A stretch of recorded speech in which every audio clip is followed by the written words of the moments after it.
गिरौधपुरी मत जन्म लेगा बाबा शुरू में मेला लगवाए।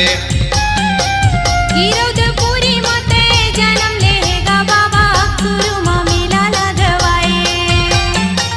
बालक के पने मत महिमा देखा के गुरु मरे मुर्दा लजी आए। बालक पन मत महिमा दिखाए बाबा मरे मुर्दा लजी आए।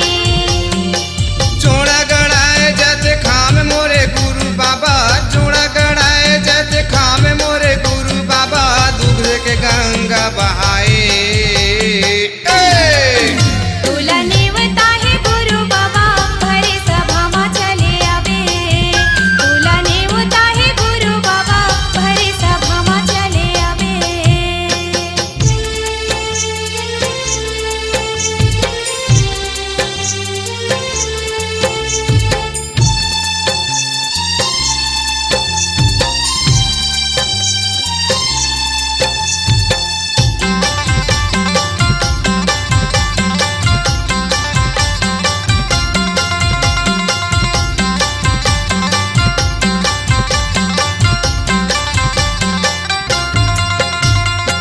साधु के भेसे धर के बैठे जंगल में बाबा, तीर में बैठा रे शेरौ बाघला।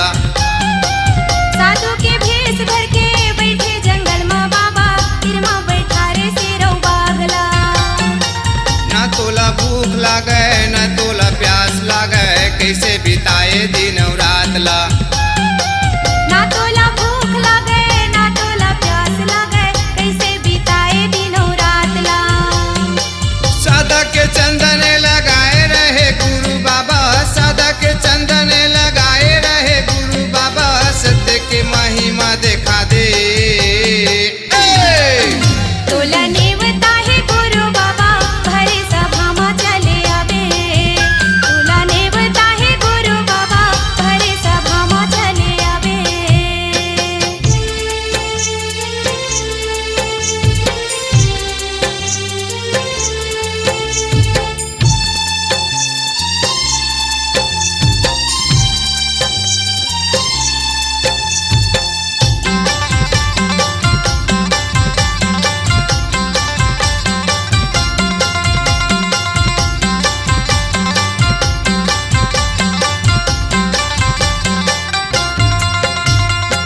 नहीं जाने तेखर पर माटी है मूर्ति बाबा, मैं तो माना था सबो देवताला। नहीं मानते कर बरे माटी है मूर्ति बाबा, मैं तो माना था सबो देवताला। कोनो में हो बेते हाँ जल्दी आ जाबे गुरु, तोला जेतावा था नेवताला। कोनो में हो बेते हाँ जल्दी आ जाबे गुरु, तोला चेतावा था वो नेवताला। आह गुरु हा कह के कोनो ला नहीं बलाया, आह बाबा हा कह के कोनो ला नहीं बलाया, तय मोला कबू झन भुलाबे। तोला नेवता है गुरु बाबा भरे सभा में चले आवे। तोला नेवता है गुरु बाबा भरे सभा में चले आवे। सादा के ध्वजा लहरावे तोरे आगे नामा, सादा के ध्वजा लहरावे तोरे आगे नामा, सत्य की महिमा दिखा दे। तोला नेवता है गुरु बाबा भरे सभा में चले आवे। तोला नेवता है गुरु बाबा भरे सभा में चले आवे।